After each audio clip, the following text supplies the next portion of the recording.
जुलाई 2012, कसेड़ी घाट। 4 दोस्त अनिकेत, साहिल, राजीव और अमित एक रात मुंबई वापस लौट रहे थे। वो सब हॉलीडेज एंजॉय करने के बाद वापस अपने होम टाउन लौट रहे थे। अरे यार, कब ये रास्ता खत्म होगा? 2 घंटे से इसी रास्ते पर भटक रहे हैं। बैठे बैठे कमर में मोच आ चुकी है। हाँ यार, साहिल, तुझे इस रास्ते के बारे में कुछ पता भी है या ऐसी गाड़ी को भगाया जा रहा है? पता नहीं यार, यूजुअली दिन में तो ये रास्ता जल्दी कट जाता है। ना जाने इस वक्त ऐसा क्या हो रहा है। अच्छा, क्या बहाना है? तो तेरे कहने का मतलब है कि रात को ये रास्ता अपने आप लंबा हो गया है?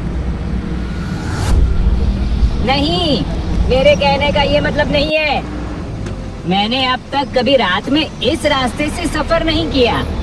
दिन में 2 से 3 बार यहाँ से गुजरा हूँ। रात का एक्सपीरियंस तो मुझे भी नहीं है।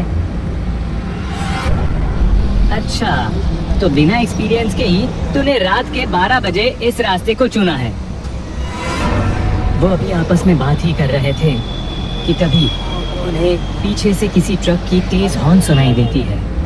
वो ट्रक लगातार इनकी गाड़ी को ओवरटेक करने की कोशिश कर रही थी। कैसा ड्राइवर है? पीकर गाड़ी चला रहा है क्या? इतने में उस ट्रक ने इनकी गाड़ी को एक तेज टक्कर दी और लगातार हॉर्न बजाता रहा। साहिल, साइड दे उसको, वरना ये हमको मारने के इरादे से आया है। साहिल उस ट्रक को साइड दे देता है और वो गाड़ी सीधा आगे निकल जाती है। तुम लोगों ने उस गाड़ी को देखा? ऐसा लग रहा था जैसे खंडर से निकाला हो। ऐसा लगता है 200 साल पुरानी ट्रक थी। वो लोग इस इंसिडेंट से घबरा गए थे। तकरीबन 10 मिनट बाद गाड़ी एक पुराने कब्रिस्तान से गुजरती है।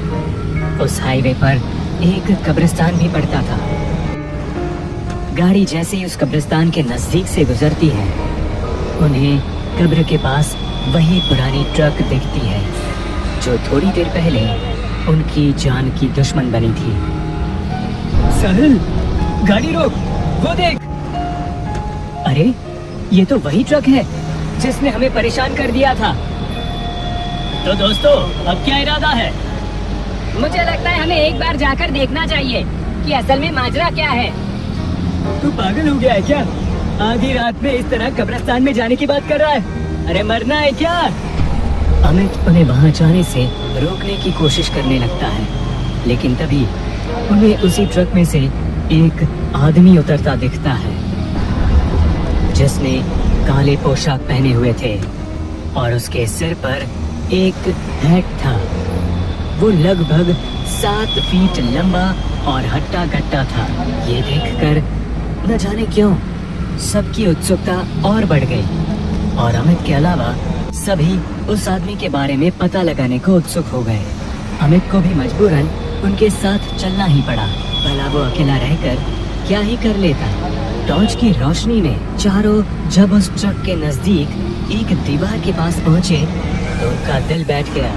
उन्होंने जो देखा उसे देखने के बाद उनके रोंगटे खड़े हो गए। उन्होंने देखा एक ट्रक ड्राइवर, यानी वही नकाबपोश आदमी, उसने कब्र खोदकर लाशों को निकाला और उन्हें बेरहमी से खाए जा रहा था। वो जिस्म के हर अंग को निकाल निकाल कर बड़ी गंदी तरह से खाए जा रहा था। भाई, ये कौन सा राक्षस है? निकलो जल्दी यहाँ से। हड़बड़ाहट में वो सभी एक साथ भागे, लेकिन अमित इतना डरा था कि वो हिल भी नहीं पाया। कदमों की आवाज सुनकर उस शैतान को पता चल गया कि कोई उस पर नजर रख रहा है। इसीलिए वो सीधा पीछे पलटा और पलटते ही उसे वहां 3 लड़के भागते और एक अकेला अमित खड़ा दिखा। वो शैतान अमित के करीब पहुंचा और उस शैतान ने सीधा अमित के गले पर वार किया और एक ही बार में अमित की दर्दनाक चीख निकली और इसके साथ ही अमित की कहानी यही खत्म हो गई। लेकिन इसके बाद का नजारा इससे भी भयानक होने वाला था। भागो सब जल्दी गाड़ी की तरफ, रुकना मत। सभी गाड़ी की तरफ भागने लगे और फाइनली गाड़ी के पास पहुंचे और गाड़ी में बैठ गए। वो शैतान अब तक उनके पीछे नहीं भागा था, बल्कि दूर से ही खड़ा उन्हें घूर रहा था। साहिल, क्या कर रहा है? जल्दी गाड़ी स्टार्ट कर। अब गाड़ी स्टार्ट ही नहीं हो रही, तो मैं क्या करूं? कोशिश तो कर ही रहा हूं। साहिल गाड़ी को स्टार्ट करने की पूरी कोशिश कर रहा था, लेकिन उसकी कार स्टार्ट ही नहीं हो रही थी। तभी उन्हें दिखता है कि अब वो दूर खड़ा शैतान अमित के जिस्म को खाने के बाद धीरे धीरे उनकी तरफ बढ़ रहा है। वो अब तेज हो चुका था और वो गाड़ी के लगभग नजदीक पहुंच ही गया था। लेकिन खुशनसीबी से गाड़ी स्टार्ट हो गई और तेज रफ्तार से साहिल गाड़ी को आगे बढ़ाने लगा। वो शैतान इन तीनों के पीछे पड़ चुका था और तभी वो हवा में उड़ा और सीधा गाड़ी पर कूद गया।